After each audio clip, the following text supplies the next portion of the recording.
Welcome to 60 Minutes with PD. Another Saturday with PD.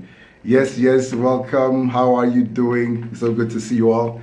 Hope you've had an amazing week enjoying your relationships, enjoying your marriages. Everybody getting along because you're listening to PD. Hi, how are you? I say do hands. That's a good name. Sandy, how you doing? Hi, Sandy. Agua, talk to you soon. Esther Suma. How are you? Davidson, how are you? How are you all doing? It is so good to see you all tonight.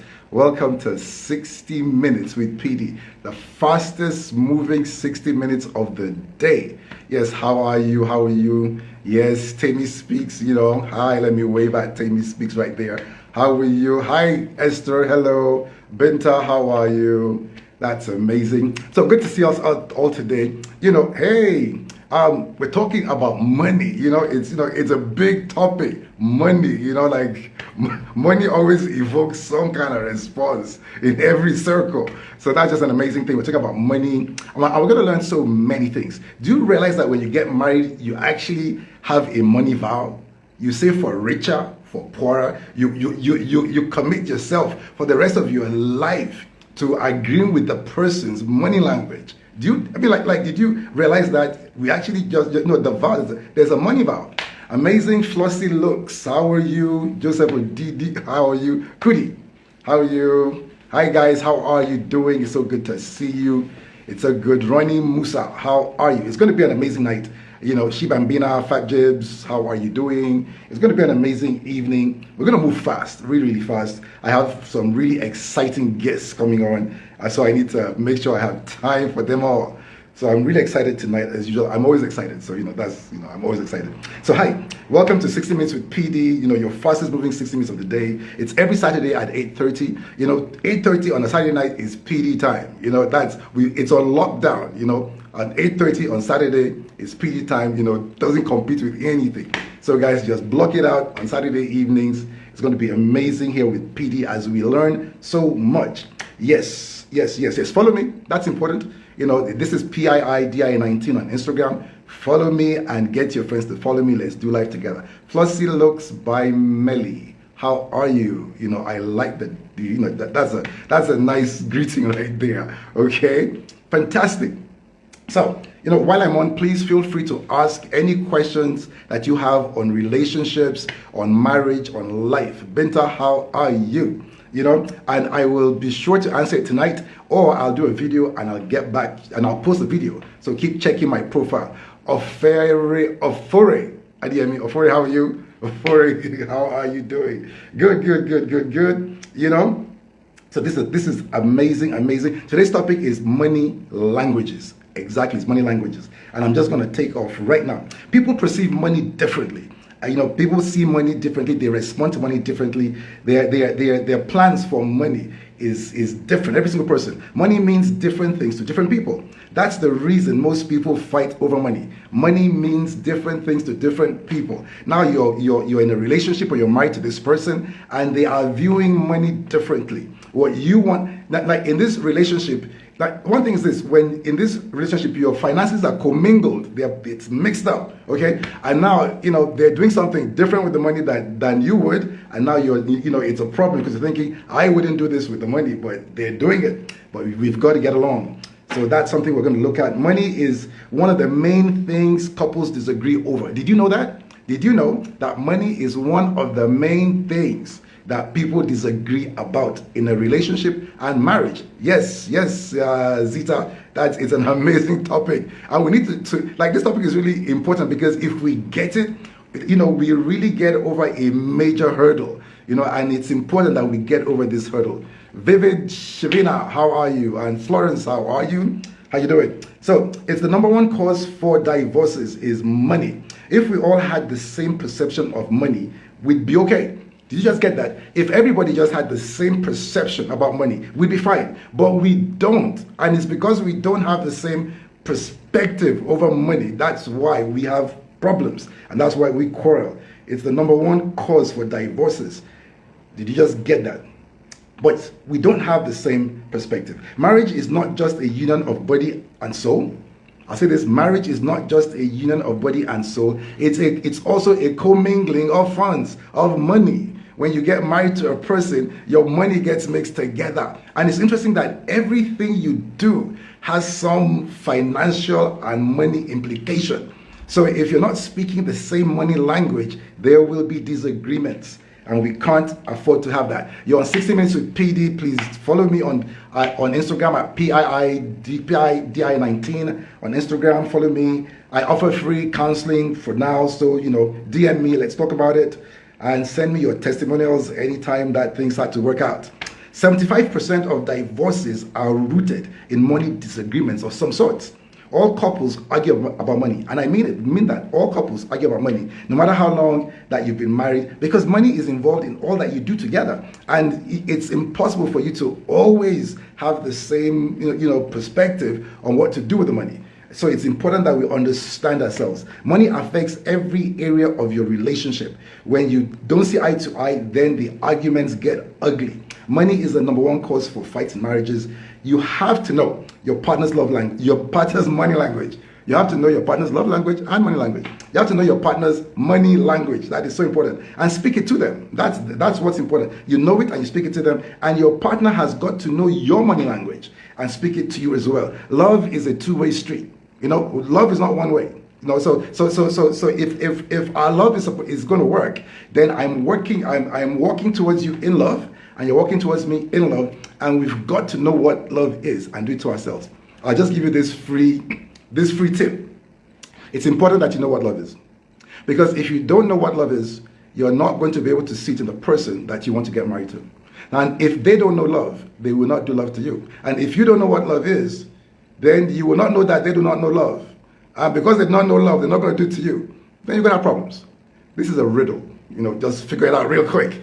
If you understand what I just said, tell me. Let me know if you got it. Okay. Money is the number one cause for all fight. You have to know your partner's money language and speak to them. Always remember, love is always about the other person. This is a cardinal rule, a rule of law, of love. That love is always about the other person. So never get to a point where you want to dominate your partner with your language or with anything. You've got to figure out where are they at, what are they at, and then you come to their level and it's make it about them. And I really hope that they make it about you as well. And if we have that mindset, both of us, things will work. Did you just get that? Okay. Once you know your money language, so you need to know your money language and your partner's money language, you can get to the root of money arguments and start working well with your partner. When you identify your partner's money language, you start to understand why they make the money decisions that they make. Many times you're looking at your partner and you're wondering, how could you spend this money like this? Or how could you not spend this money like this? But then you're surprised because you don't know their money language. If you know their money language, when they do what they do, you get them.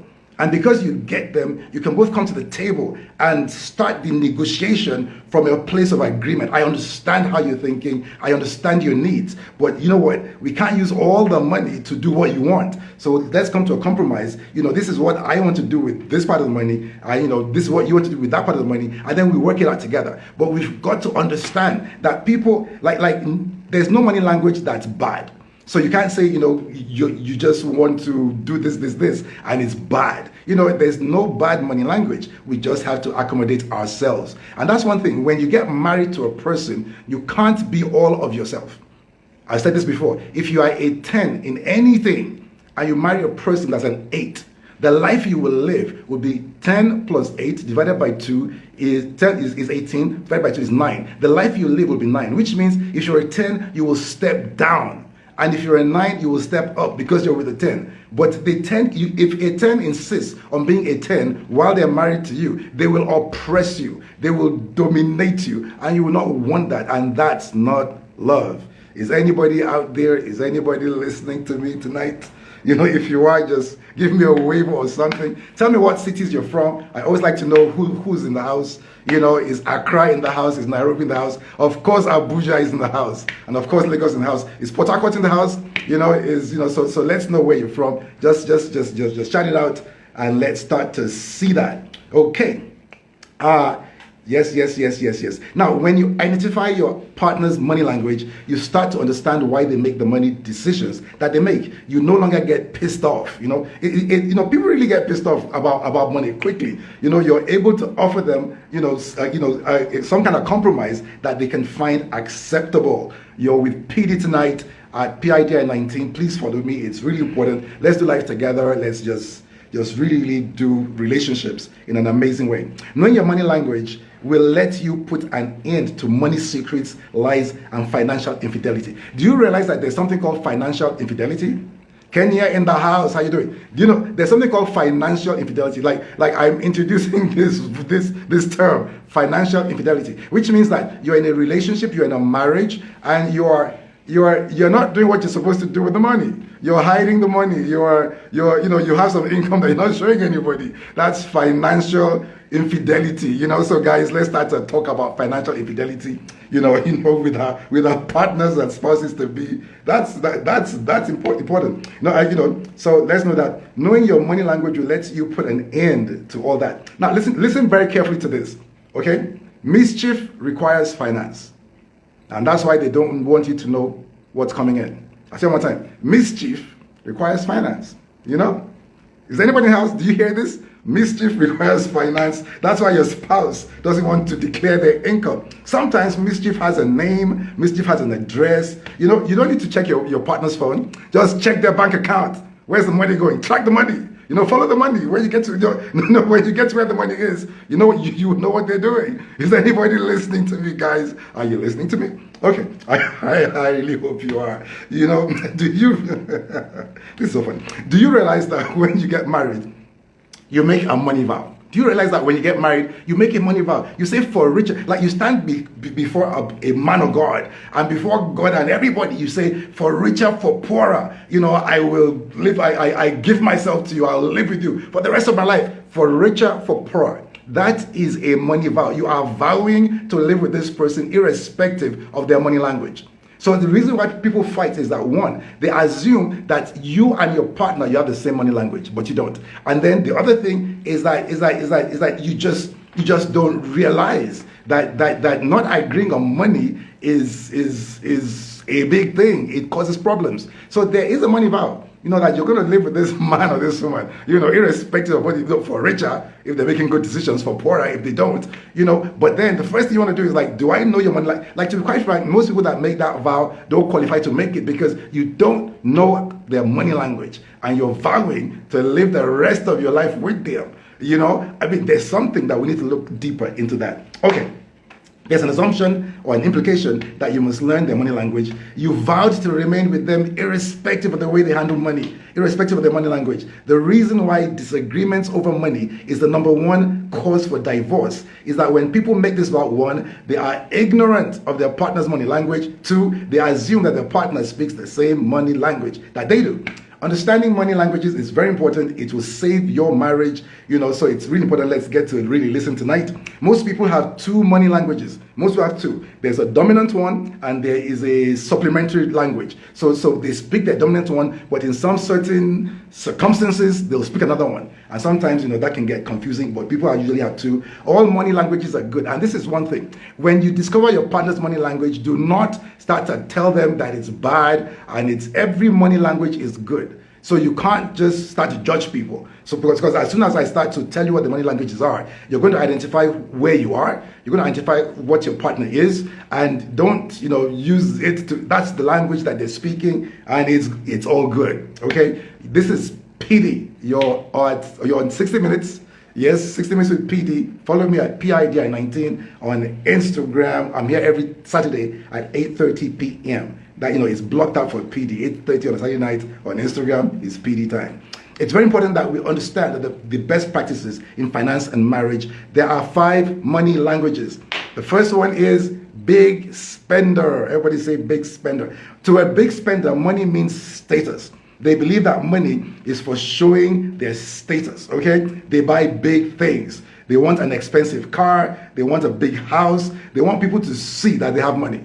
This person, the big, if they have money, they just want to buy something that just states very loudly that, I've arrived, I'm the guy, or I am, that I'm just making it.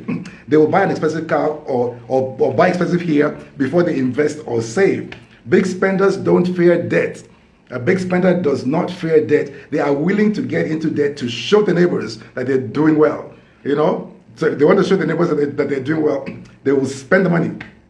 They don't agonize over spending money. They tend to see a good deal in every situation, and they spend money as soon as it's available. A big money spender spends money as soon as it's available. They spend money on things that give them pleasure. They spend money for pleasure. They have a live for today attitude.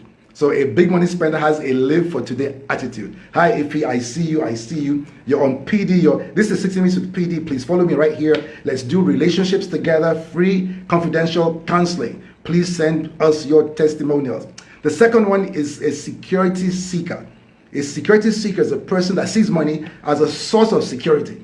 They like to save money. The money they save, the more they save, the more secure they feel.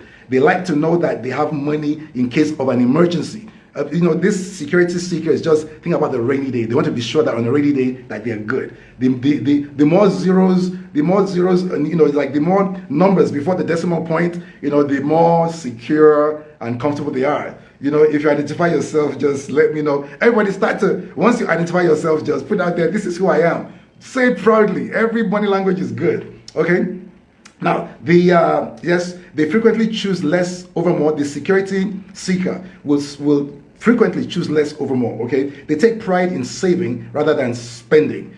The more numbers before the decimal point, the more secure they feel, okay? They enjoy watching their savings grow. They don't spend money for enjoyment. If they want to buy something, they will save up to it. They just don't spend it at the same time. You can see here that the big spender, you can see here that if a big spender marries a security seeker, what do you think is going to happen?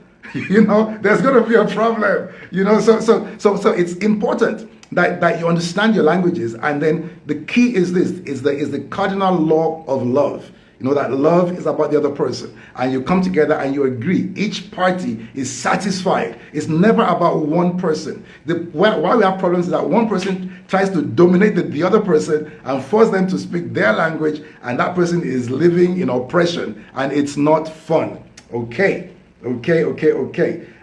Yes. Where was I? Yes. Let's have more.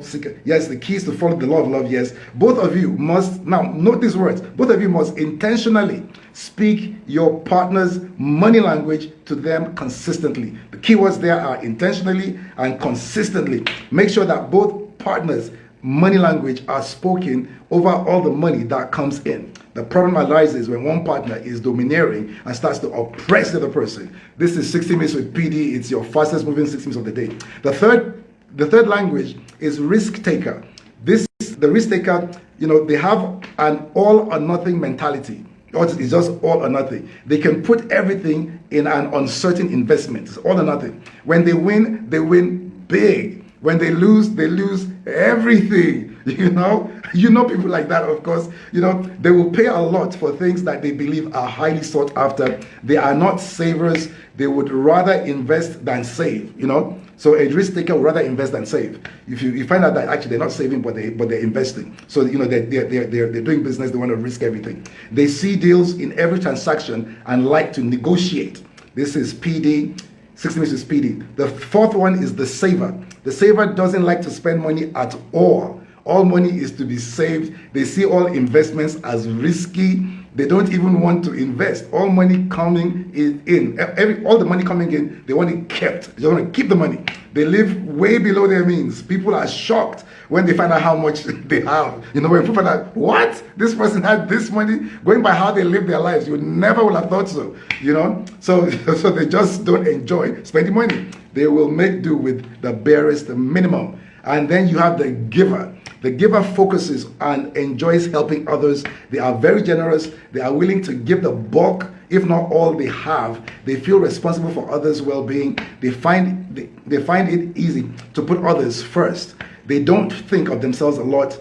They are moderate investors because they're so generous. There's not much to invest. They are moderate savers because they've given it, the bulk of it out. They are moderate spenders because they're just about other people. Sometimes out of balance in their giving. I'm almost done. If you don't know both your money languages and your if you don't know both your money language and your partner's money language, you will run into difficulties regularly in your relationship or marriage. Money is involved in practically everything that you do. So tonight we've spoken about money languages. I have some amazing guests tonight. I'm going to get Ife on first, and then I have Ogwa is coming. So let me see. Ife, where are you? Ife, where are you? Ife, let us see. Where are you? If you request, please, if you request, so I can put you on. If you're here, if you request, and Ogwa, you can request at the same time as well, so you can jump on as soon as I see you.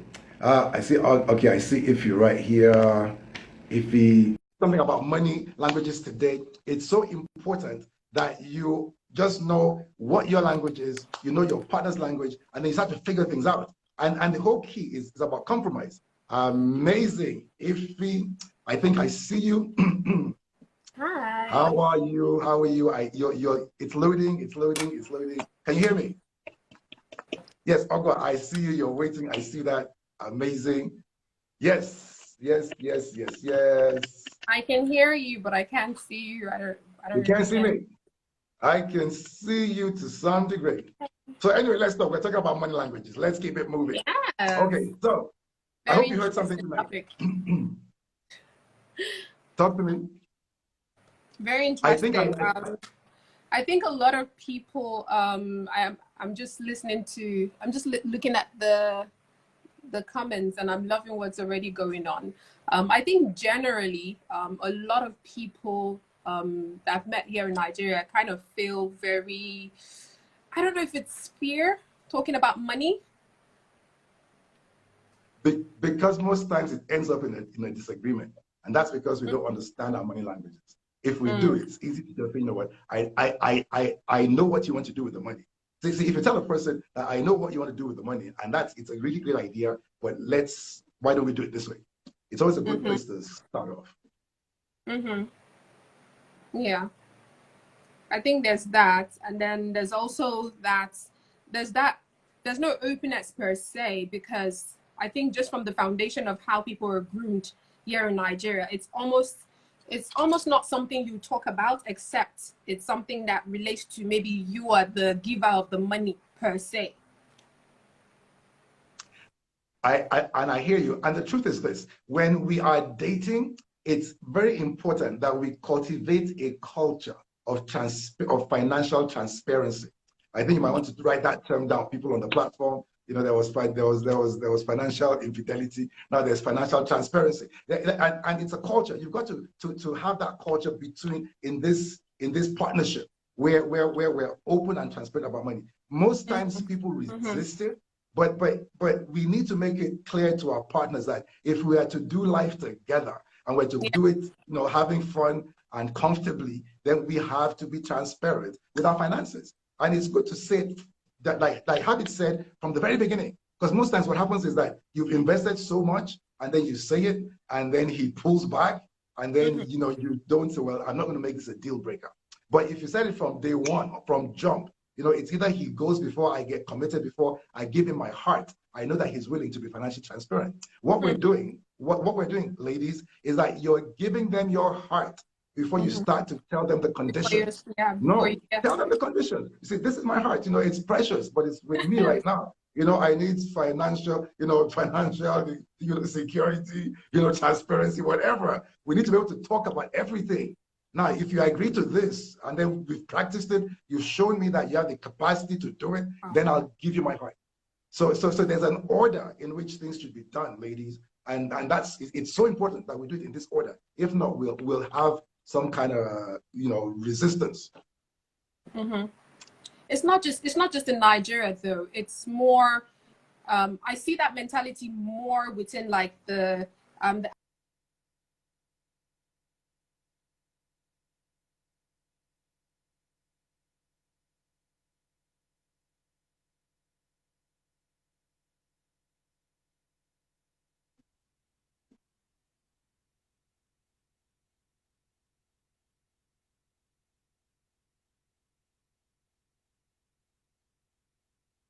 mean, I get that money is not a first date topic.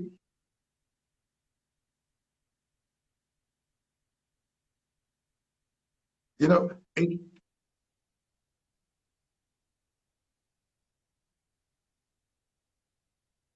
the connection is really bad. I can barely hear you. I can hear you barely with this connection. You want to try another connection? You want to try that? Yes, because for real, it's true. Some people will resist transparency with their finances, but to be quite frank, it's something that if you start to say it early in the relationship, then both parties get used to it. Uh, I can't hear you, Ify. I can't hear you. Maybe I'll take Ogwa and then we'll come back again. Okay, people. Uh, I will wait. Ogwa, are you ready? I'm coming for you, Ogwa. I'm coming for you right now. Ogwa, where are you? Boom. So Ogwa is gonna have an amazing connection. You know, this is yes, yes, yes. So we're talking about money, and it's an important topic. We have to talk about money. It's so important. Ogwa, how Hi, is it hello. going? I'm good. Can you hear me? I can hear you. I can hear you. I can hear Awesome, you. Good to see awesome, you. awesome. Look Same good. here. Hope everything's good. Thank you. Thank you. So I listened to your intro and I was just going like, oh my God. I I learned a know. few things just now because I was like, I mean, that you learn along the way. And I think that that's where, for me, that's where I come from. And I come from a place where it's that a lot of things that you learn, you don't learn at the right time, kind of. You learn it like over time, and it's like, why didn't I know this before? I went this That is so far. true. Hi everyone joining. Hello. Hi, I can see. So, okay. So my first question, based on everything you've said, is this: um, Can a marriage survive without money? I'm struggling to hear again. Can you hear me? I didn't hear what you said earlier. Can you say it I again? said my first question is, Yes. can a marriage survive without money? So when I say without money, the lack of sufficient funds to do the everyday things. Is it possible for people to stay together and really manage? Like, I hear you when you say, "Oh, understand the person's language and all that," but is it really possible for two people to really, really rock it? I Is hear it possible? you. And I really hear you. Now the question is, can a marriage survive without money? So basically, I'm believing it's a situation where there's not enough money. Okay, so there's a lot that can't get done. I can tell you this: it's much easier to be romantic when you have money. Because if I have money, I can order the chocolate, I order the cake, I can order the flowers, I can just order everything And the and just have it G-Wagon. done without sweating. If I don't Yes. have the money, I can have the love. I can actually have more love than the rich guy, but I may not be able to express it the way he does. Now, the thing is this: if both parties know that we don't have money, that's the truth of the situation. But we love one another. A marriage can survive. It can survive without money. It's a marriage cannot survive without love, but it can survive without money because it's love that makes a marriage work and not money. Money makes it better. Money makes it easier. Money covers a lot of stuff. If you know what I mean by stuff, but it's love that really makes it work. So I believe that marriages can work without a lot of money, but it will work like let's look at it like a balance where the less the money, the more the love. So if you've got the love, then it will work. The love will offset the money. Okay. And So that's the the love other on both question. sides, not just on one side. Yes, yes. So the other question is now this, right? Assuming we say that the man, and I had this conversation with a man, so that's why I'm asking. And he said, oftentimes when there is, financial constraints, people never think about the man. Everyone is thinking of how the woman is managing, how can she manage? But the man goes through his own sort of, issues. He shuts down. He doesn't, he doesn't go out. in a hole and he's just like giving up on life, you know. And I think personality-wise, we women tend to cover up and just go about our businesses, but with men, they tend to shut down. I don't know if I'm right or I'm wrong, but it comes across that way. So when a man falls into some sort of financial rut, it's you know, he can even become violent. You know, he can become this monster. So That's true. you know, how easy is it for a woman to, you know, just stay positive, be loving, be kind? Because I mean, it's a give and take, right? So if someone isn't giving you, at some point you shut down, right? And you're not really, motivated to do anything, you know. So are you gonna keep trying when the person keeps shutting you down? And you know, I don't know, how long can you survive? And what do you do to this type of man to pull him out? Because it almost Okay. seems impossible. I mean that's a really good question because we're looking at when there's no money, men respond differently from women, and many times a man actually shuts down. I mean, I'll start from the genesis of the whole problem. Men are raised up from when you're small. You're told that you're going to be the head of your household. You are told, at least the African man is told that you are going to be responsible financially for your wife and your household. I mean, like, true, in this day and age, we have the two income families, but even though there are two incomes, if money fails in a marriage, people will never look at the woman, even though she earns money, and say, well, you know, you didn't do what you should do. If the marriage fails based on money, it's the man that's responsible. If there's no money to pay the rent, all eyes are on the man. If there's no money for school fees, so for a man, when things go bad with money, okay, men seem to respond worse than women. Like you said, it's true. Some men will shut down, some men will get violent, they stop communicating, and that's not how they are expected to respond. I mean, if I was counseling a man, there are many ways that he could deal with the issues. The thing there that for the woman to do is you've got to try to let him realize that you understand that, you know, it's most times it's an ego thing. It's like, I failed. The man is feeling, I failed. You've got to tell him that you didn't fail. You know, it's not working right now, but you haven't failed. That there's hope, and there's, you know, there are things that, you know, there's always hope. Tomorrow can always be a better day. You know, you've got to speak some comfort, and especially some encouragement. When the guy shuts down, more than anything, I was going to say what he needs the most is encouragement, but no, what he needs most is more money. But apart from money, what he needs is encouragement.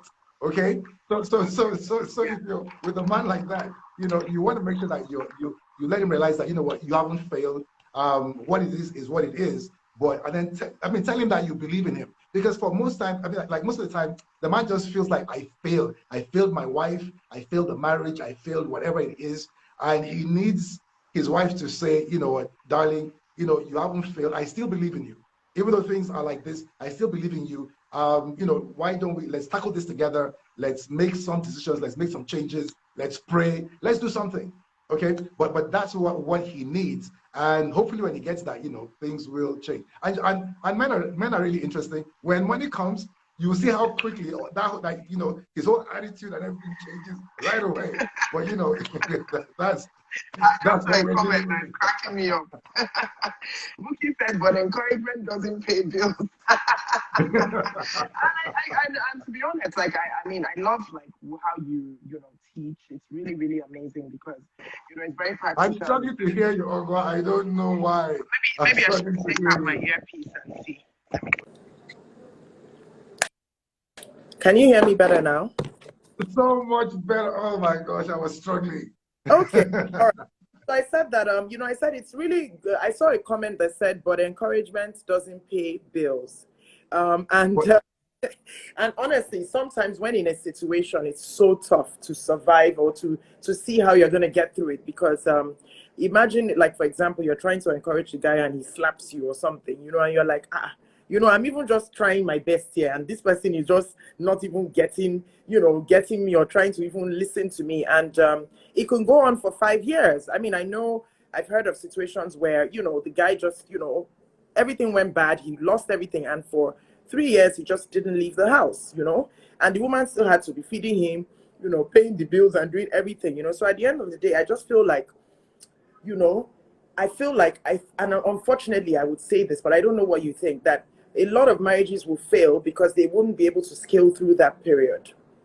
Um, I've heard so many stories that are just so sad, you know, people who have, they were with partners that, you know, they'd had no idea that maybe their partners were gamblers or their partners were in crazy debt or their partner, you know, things like that. And then when everything now sort of came to light, it was too much. And at that point, you know, there was no salvaging. I don't know. I think you believe every relationship can be salvaged, but and I don't know. I feel like, you know, in some cases it's just, you know, it's done. You have to just walk away because yourself, I don't know, you know. You know, your I don't know, you yourself, you need someone to help you as well. You need someone to encourage you. And if there's no one encouraging you and you're giving encouragement all the time, you will burn out. After a while, you don't have any encouragement to give. Like, you're just like, man, I can't again. And everything is just quiet. And you're just looking at each other, you know? So I hear you, and I think that it's important with the love languages to understand each other. And this is the first time I'm hearing it, the money languages, sorry. I really want to go and read up on it and really understand it better, because when you were saying it, I was just thinking, hey, God, which one am I? Oh my God, you know, but I think it's, but for many of us, we didn't know this before we got married, you know, and you know, sometimes you're already in it and you're just like, how do you balance things? Because right now, you know, it's like, you know, we're on this end and he's on that end, and it's difficult to sort of meet in the middle. So I hear you. I think that it makes sense. It makes sense. But like you said, money is one of the leading causes of divorce. I completely believe it. And once there is money, it may still end up in divorce, but you know, it's a much nicer divorce than when there's no money. Oh God. I'll tell you something. Money covers a lot of things. That's why when there's no money, things get revealed. Okay. But the key there is like, if just make sure that you've got some foundation of love beneath whatever you're doing. But like for a lot of couples, a lot of marriages that look like they're working, the money is just covering a lot of things. If you took the money away, you know, it's like taking their clothes off and you see them naked. I mean, what you're gonna see is not gonna be nice. Okay. Wow. And that's what happens. And it's very important that we get counseling on time. I mean, PD would save a lot of marriages. A lot of people that think there's no hope, if you will agree to just do what you're supposed to do. Because I'll teach you what love is. If you agree to do love to yourselves, you know, intentionally and consistently, you can overcome any mountain. You actually can. The issue is, are people willing to do that? Well, we must know the importance of counseling in a marriage, even when things are going fine. You can always, I always tell people, if you buy a Rolls Royce, it's a really good car. I mean, you know, a Rolls Royce, you know, it's a really good car, but you will have to service it. If you don't service your Rolls Royce as good as it is, you're not going to enjoy it. So it's good to just drag yourself and say, you know what, let's do our you know, yearly counseling or monthly. Just sit down, you know, answer a few questions, get to know yourselves better, and go back home with some tools to work with to make sure that life is better. So that's important, you know. And yeah, but I believe that there's no situation that can't be salvaged if both parties are willing. Yes. I have, let me ask one last question. Let me not take too much time. No, we have time. Okay. I may digress it, but I want to know, like, is it natural for a woman to be for a man to be the giver and the woman to be the receiver naturally? And I'm not saying that it doesn't mean the woman shouldn't give. And when I say give, I mean gifts, you know, cash, whatever it is, you know, like giving back and forth, gifts, surprises, and all those things. Is it more natural for the woman to be the receiver and the man to be the giver, and the woman only reciprocates as she is giving? Is that like a natural thing? Because I kind of think it is, based on the fact that I'm a woman and that's how it feels, but I'm not sure. So I'm just asking. I don't believe it's natural. It's like we have a culture that's geared in that direction, where, you know, as a man, the man uses his, you know, he gives, and he uses his giving to entice. Okay, so that becomes cultural, but it's not natural. It's something. I mean, that's why there's so many stingy men out there who if you don't teach them to give, they don't want to give. They don't think they have to give if you don't teach them to give. So it's not natural, but Yeah. it's cultural, and it's something Oh, that we're taught. If you're trying to attract a woman, you spend money on her. You, like they say, like you throw the corn on the ground and so as she's breaking the corn, she's coming closer. That kind of thing. So yeah. it's taught. It's actually taught. It's not as natural as you think. It's actually Okay, but it's more taught than I natural. want to chat.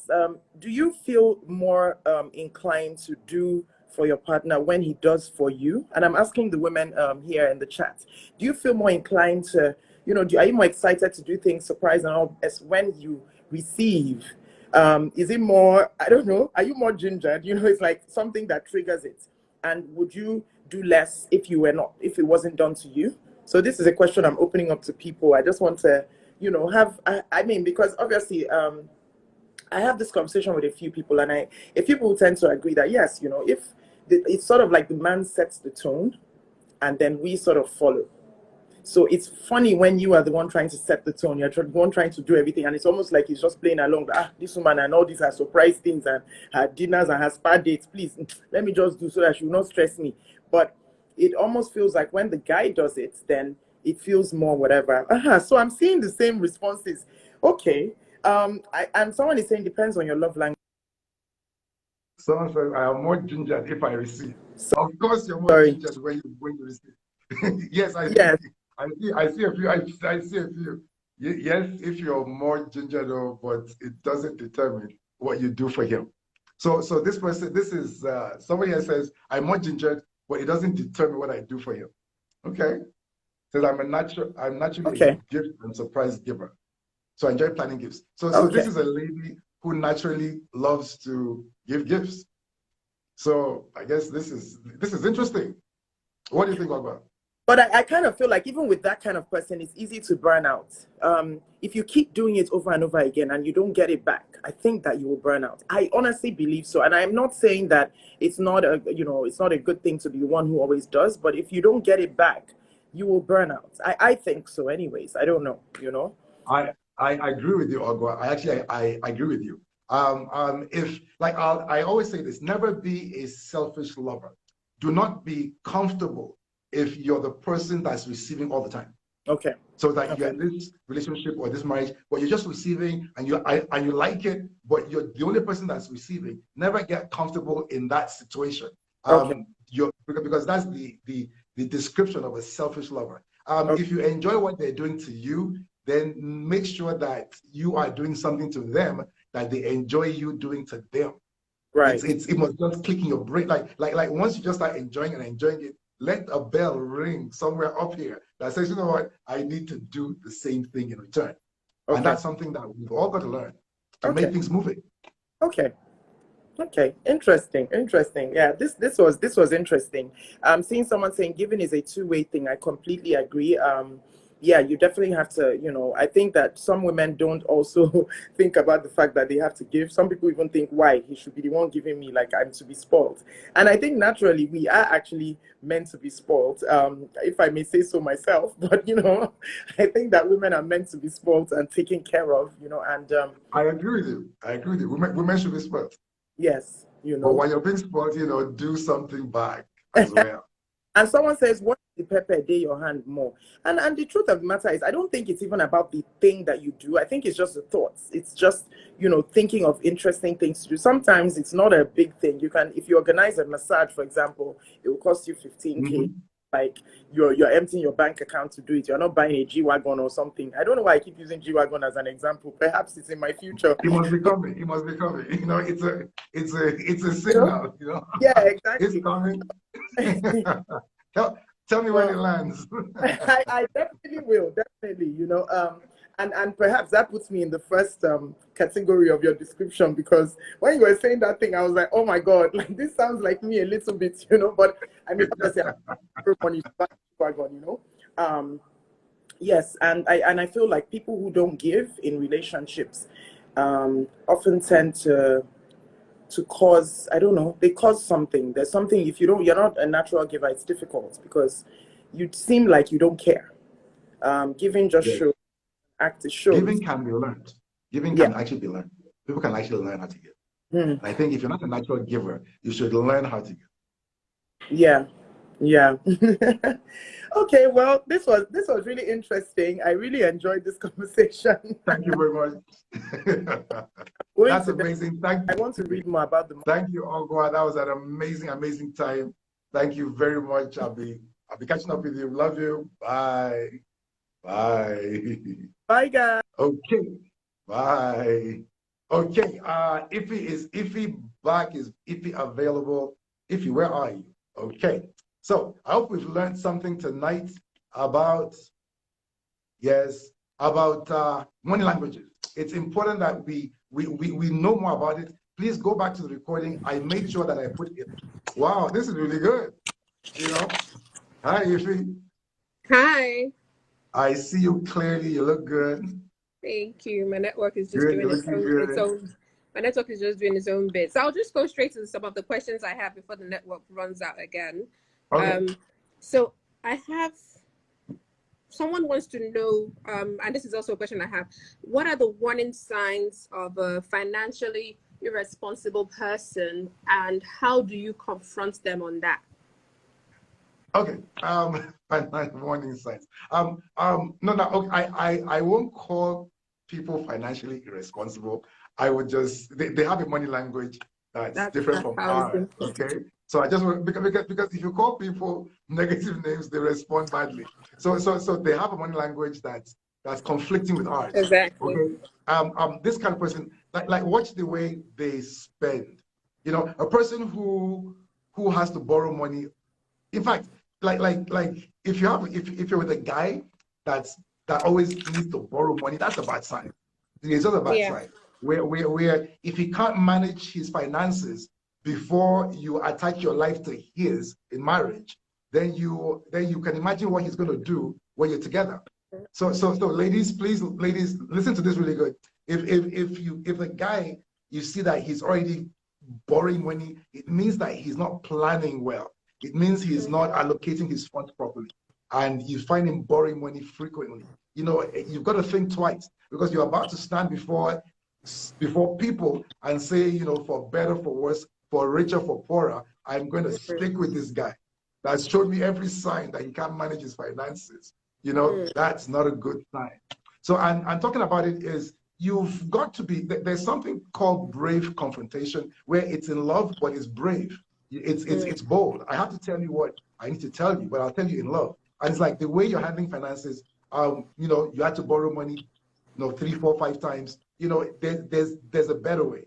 You know, can we sit down and look at everything and see how we can change, you know, what you're doing so that you won't have to borrow money anymore. Now it's not a bad idea to figure a way of not borrowing money anymore. So if you find a person that's offering you help to improve your finances, Very if you're true. a wise man, you don't resist. You open up to whatever they're saying. Did we get that? Yeah, definitely. That's a good one. Okay, let me ask this. Someone sent this to me. She said, the statement, I prefer to date men or women with money. Does that make the person a gold digger or financially prepared person for their future? That's a good question. I think everybody would like to date somebody that has money. I mean, the truth is this: if you ask anybody at all, male or female, they would not mind dating a person that has money. Now, it's the issue. So you're not a gold digger if you think that way. It's how far you will go to do it. Okay, and if that's you know, that's what could make a person a gold digger, where you're not thinking of anything that you're bringing to them. You're just trying to go for the money and the money only. Then that's when it's a gold digger. But if that's your mindset, it doesn't make you a gold digger till you start to do some extreme things to make it happen. Okay. Did you get that? Yeah, I think we've been talking about how men relate to what they want in women with the current economy now. I think women have to be more expressive about when they say, I want a rich man. Rich can be relative. There are some people that are rich in equity, not so much in cash or whatever. But you see the men are very specific about, I want someone that's educated. I want someone that, you know, maybe has a job. I think if women are a bit more expressive, it would fly easily for us to have that conversation with the guys about what it is that we want in them also, if we're not, if they don't seem to be that, you know, financially prepared person as well. I'm beating more on the women today because I've had a lot of conversations with younger girls, and it doesn't seem as though they think it's important to talk about money until maybe they're married. And I think, I don't know, I just think that's wrong. I think you should be in that position where you know who you're dealing with, because this might not affect you long term. If you're with someone now that you can't have conversations with, it means that miscommunication is already there, and it's just, That you is know, so it's true. just going further. That is so true. You have to be able to talk about everything with the person that you're planning to get married to. So there should be no toxic topics. They're called toxic topics. Topics that when we talk about them, we end up fighting. Those should not exist. We should be able to talk about anything. Clarita here has just dollar signs and just bags of dollars. I'm just How laughing at on? Clarita. Come on, Clarita, Clarita. I know who you are. You know, is that I know that's not true. You're a lover girl. Go on, talk to me. Yes. Any more questions? Yes. So where does all the poor communication start? Where does this start, and how do you start fixing it? Like I said, dating is for choosing. Okay, so don't date like you're married. I mean, this thing really gets me. People date like they're married, and then they marry like they're dating, which means that you're dating, and the first person you see, you're trying to stay with them. No, you're dating. You're trying to see, is this the right person? So you're choosing. So you're not giving a lot. You're not giving, like, you don't give your heart while you're dating, and you don't give anything else. So you're measuring the person. You're saying, is this the right person? And then after you've chosen, okay, this is the right person, then you get into a relationship. Okay. Now, while you're in the relationship, that's the time to start to really talk about these things. And even you can mention it a little bit while you're dating as well, just to get a sense that will this person be open to this discussion. And if they're open to this discussion, I may not go too deeply into it, but once we now have chosen ourselves, then we start to get into it. Okay. So it's something that as soon as we've chosen ourselves that, well, this is it. And I'll tell us this too, while we're dating, the dating mindset has got to change. Most times we're dating trying to choose somebody. But when you're dating, you're trying to eliminate the person. So change your mindset from choosing to elimination. So when I come to a date, I have my profile and I'm trying to see if this person should be eliminated. Now, if that's the case, whoever I see that I'm struggling to eliminate, that person becomes the person who I start to look into deeper, that this could be the person. But if I'm trying to choose you already, before I know what's in your head, then I'm already open to choosing you. And it's not a good place to be. So the mindset that we're taking into dating is very wrong. People like if you ask a lady for a date or two people date, they like you're hoping that this is the person, and you're trying, and when you start dating, you're trying to choose the person, that this is the person. But you don't know them. How can you choose the person that you don't know? So dating is for choosing. It's for getting to know them and choose. So it's a mindset thing that we need to change our mindset. If you're dating, you're looking to eliminate. It's like if I meet you, I'm trying to look for the grounds to eliminate you so I can check out the next person. And then if I struggle to eliminate you, then I know that, well, there's going to be something about you that's worth looking into. So let's start to change. I mean, tell me what you think about what I just said. Why does this, I don't know, why is it different when it's the man that's bad with money? Because what you're saying now applies to both parties, but I find that it's different when it's the man that's bad with money. I just want to clear that out. We're in a culture where the man is expected to have the money, is expected to do the chasing with the money, is expected to pay the bill. Okay, so that's just it's cultural. It's very cultural. It doesn't have to be that way. But I'll tell you something though. We're in an age where many men lately are looking for women that have money to marry. Yes. You know, that's the topic we need to talk about. There are many men, and it's not people. Men lately are attempting to marry up. You know, all the time. You know what do you have to say about that? Because it's true. Because if you ladies think it's just ladies trying to marry up, it's not just look ladies. at the statistics. Every man that has the opportunity to marry up has done so. So what do we think about this? You know, Mm. this would be interesting. Talk to me. Let me see if I have any questions over here. But keep talking. I think we have a few minutes. We have like 6 more minutes to go. The fastest Okay. 60 minutes. It moves I fast. have someone asking me, why do we lie about money? This is my private chat. Why do we lie about money? Yes, she's like Okay. in the beginning of our dating period, he lied a lot about money, and I can be honest enough to say I lied a lot about my money status as well. But when we decided to get married and become transparent, it was obvious that we were both kidding ourselves, and now we're wondering why we even lied. Okay, like people get attached to their money, and while you're dating, to be quite frank, while you're dating, you may not disclose everything because you're not sure you're going to end up with this person. Okay, but it's always good by the time you decide to marry that you love them enough, and they are responsible enough as well for you to open up your finances to one another so that there's transparency.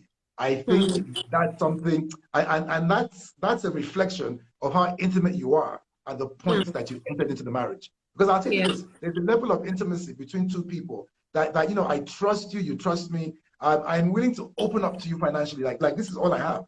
And I'll tell you this, most men, you need to open up financially, because if you don't, a woman will assume you have more. She'll start to Yes. write checks that you can't cash. She'll start to look at stuff you can't buy. And she's not a bad woman. She actually thinks you have the money. And She's because she working thinks you have the based on money, the she impression makes up you're the mind. giving her. Yes, yes. And then you're gonna struggle. So it's better like, baby, this is all I have. You know, this is all I have, baby. So, you know, let's manage this and let's stay within the, and most women are reasonable. She will work with you. She's not gonna leave you or give you stress. She'll work with you. Let her know how much you Yeah. have. Yeah. Okay, there's another question. Do relationships work where the woman is a dominant financial partner? It can work, but it takes two things. Now, this is a relationship where the woman has more money and she's taking care of most of the bills. One is this: she has to realize that even though the money is hers, No, not hers. It's theirs, but she's in custody of it. She should always get approval from him as the head of the household for spending money. So like if you're a man and your wife can afford to do a lot of things, and you just come back and she's just done everything, she didn't consult you, she didn't tell you because she has the money. You You're looking for trouble. Yeah. You're looking for trouble because you are starting to emasculate him, and he's just not going to feel comfortable, with that. If you get my point. So there are things you do, and then for the man as well, you've got to be secure in yourself. Just be secure. She makes more money. It's no big deal. I say if she makes more money, it's good for me. I mean, I would love to have a wife that earns more money than me because it's our money. Darling, I'm flying first class. Can we do it? She says yes, great, and I'm gone. So just be secure in yourself. And the lady too should not just throw it all over the place. There's a way. If we're counseling, there are so many things I'll tell you on how to handle things that it will be smooth. Yes. Yeah. Amazing. You're 60 minutes with PD, the fastest 60 minutes of the day. Can we take one more like 3 more question? Yes, talk to me. Okay. So this question: How would you advise people with very different money languages? Okay. Just to cap it up. Okay. Yeah. For example, I think the most polarized languages are big spender. A big spender wants to spend stuff and just the biggest car, biggest house, no savings, not too many investments. But then you've got the security seeker who just wants to make sure that I have a good, bulk of money just sitting in my bank. And when I look at it, I feel relaxed. If I have a problem, I can buy a ticket and leave the country like tonight. Now, so obviously when money comes in, they're gonna think about it differently. The key there is that when he's making his big money spending plans, I know who he is. Okay, so I know that's how he thinks. So when we get to the table, it's like, I know you want to buy the big house and everything, and I understand that. But you know what? I need to be secure. So do we keep 50% and save it? Can we keep 75? Like if you're good at negotiating, always ask for more than you need. Can we have 75% and save it? And this 25% that's yours, you can just do whatever you want with it, Middle and I'm ground. with you. I'll support you. I'll go to the auto shop and buy the Ferrari. It's great. Okay. Now, The when we G-Wagon. think that way, okay, it starts to work because we understand ourselves. And if I'm the big money spender, I know if I spend all the money, she won't sleep at night. And I love her enough. I want her to sleep at night. So it's like, okay, darling, okay, this many millions came. Why don't you take half? I will save it, and you're happy. So can I take the other half and do my thing? It always works if we approach it like that. But most times, one person says, well, I'm the whatever, I'm the wisest person in this union, and this is what we're going to do this is what we should do with all the money. And now that we're thinking that way, and then we're trying to enforce it, and then there's a fight. So we need to just start to give away. We're about to close. In fact, I think it's 60. Give us your parting words, something powerful for everybody tonight. I believe it's time to go. People, I love you all. Next week, 8:30 p.m. 8:30 on a Saturday night is PD time. That's when we grow. That's when we learn new things. I'm sure many of us have heard new things about money languages. And if we start to really, just take advantage of what we know, we're going to fight less. And our relationships, our marriages are going to be enjoyable. And that's the plan for every single person. If you talk to us as we close. I think just educate yourself as well. Just educate yourself on money and how to communicate, first of all with yourself and then also with your partner. Get to learn each other's money language. And also, PD's here, so reach out to him if you have more issues. That's right. PD is here. That's like the main point. PD is here. DM me. Let's get you counsel. It's private, it's confidential, and it's powerful. So just reach out to me. Have an amazing week. I'll see you next week at 8:30. You guys be good and just love yourselves and just have enjoyable relationships and marriages. Yes.